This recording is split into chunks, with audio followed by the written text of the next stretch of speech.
Hey everyone! Today I'm making a card with this Forever in Time stamp set called Butterfly Kisses. And I've got my Misty and a card panel, and I am figuring out where I want these butterflies to go. I'm using my sticky mat in my Misty because I figured I would put some of the butterflies kind of overlapping off the edges. And I wasn't quite sure with the placement, so I'm playing around a little bit. Do I want them kind of like that, or do I want them more to one side? So I'm just gonna switch it up and see how this goes and add a sentiment and stamp them all at once. So my plan for this was to stamp and emboss, and I'm using some gold embossing powder with my VersaFine Claire Nocturne ink. I find that one like really good for getting those crisp, intricate little details.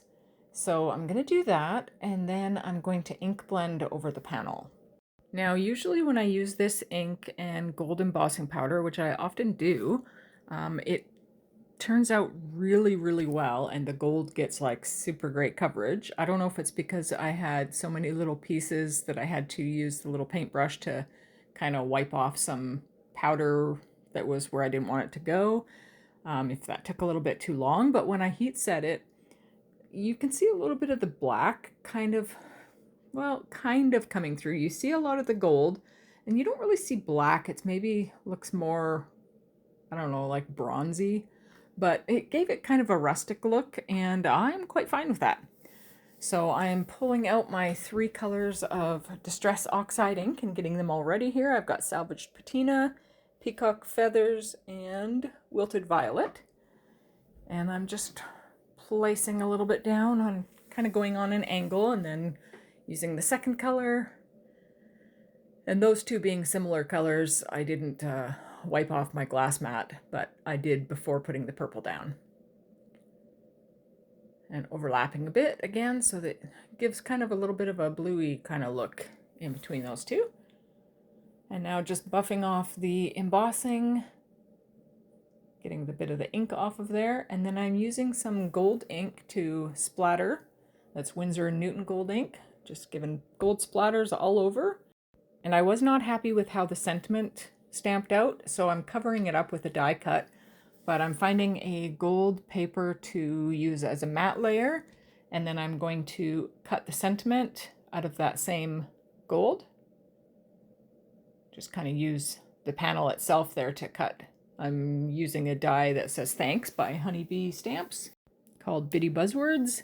So I've cut Thanks out twice because I wasn't sure if I might want to layer it up, and then I cut the background out of black. So I'm just trimming the panel down a little bit so that there is a bit of a gold border. And I think that will look nice with a bit of gold border and then the gold sentiment there. So I will use my glue there and adhere that Thanks down. And I decided to only use 1 layer of it. Wasn't sure if I wanted to double it up for more dimension, but I really didn't think that it needed that once I got that first layer down. So now I'm adding the gold panel. And once that is adhered down, I will add the top panel. Trim a tiny little bit off first just to make it even. And I really love ink blending. I don't think I've done it very often lately. I've done a few, but anyways, that die fit perfectly over the sentiment, covered up the bit of a mess there. And then I'm adding some black diamond art gems around the word. And again, like usual, I am overthinking the placement a little too much, but I eventually get it where I'm happy with it. And then I will glue each of those on, and this card will be finished.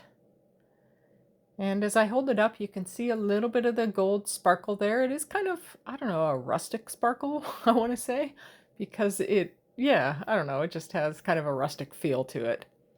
Anyways, that is basically it. Thank you so much for watching, and I hope you have a wonderful, peaceful day.